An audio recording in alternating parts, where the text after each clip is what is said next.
team, or we see this, or even like with other sports we see it.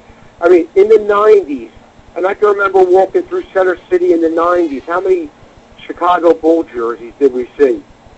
10 years later, there's no Chicago Bull fans in Philadelphia, but I see people, walking around with New England Patriots gear or whatever team is, currently flying high.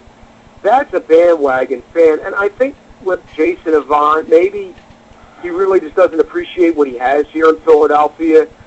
He hasn't played in areas where there are bandwagon elements. Say you go down to areas down south where they don't have the long history that we do here in Philadelphia.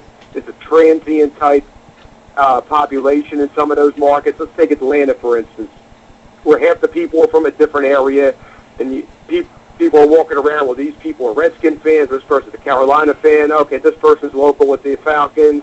But we talked about this with the Tampa Bay Rays. The Tampa Bay Rays, right? We've talked about that.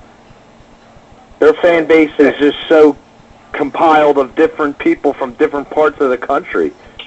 And then you have people who jumped on the bandwagon in 08 when they went to the World Series against us. And then maybe some people have been in hibernation, but now they came back and they made the playoffs again. Eagles fans are the furthest thing from, they're the anti-bandwagon. Eagle we fans... We had nothing to jump on a bandwagon about. We never won a Super Bowl, so we had nothing to jump on a bandwagon about here. We just love our team. We love our city, and that's what it's all about. Yeah, we've had plenty of opportunities to abandon the Eagles if we wanted to. We had the Rich Kotite era. We had the 3-13 season with Ray Rose. We even had a couple down years with Andy Reid, and there's a lot of people who have their problems with What's that? Go ahead, Chuck. We had a season where we only won 2 games also. I mean, we had plenty of downs that people should have, if they wanted to jump away, they should have jumped away, but they don't. Because it's just like, we're one team, one city, one dream.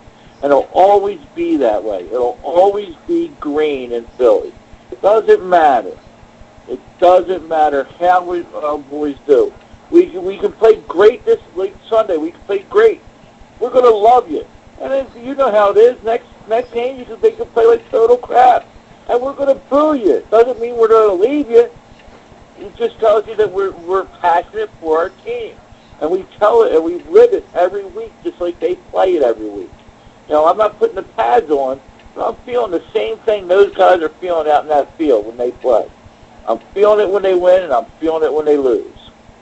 And maybe some of these athletes, they don't really understand, about the passion that goes along with it, and they kind of expect, they hear, Philadelphia is a great football town, the fans are great, and maybe they come in expecting it to be a college rah-rah atmosphere, because if you go to an NCAA game, a college game, there isn't the booing or things like that, because it's on a different level. They're kids, they're playing, supposedly playing for free. I'm not even going to get into that. But it's not the rah-rah, go team, go college type atmosphere. This is the NFL, they're professionals, and we have the right to express our opinions.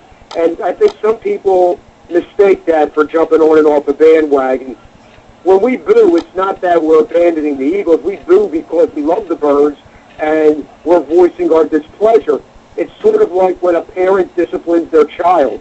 It's not that the parent doesn't love the child anymore, but I guess you call it tough love.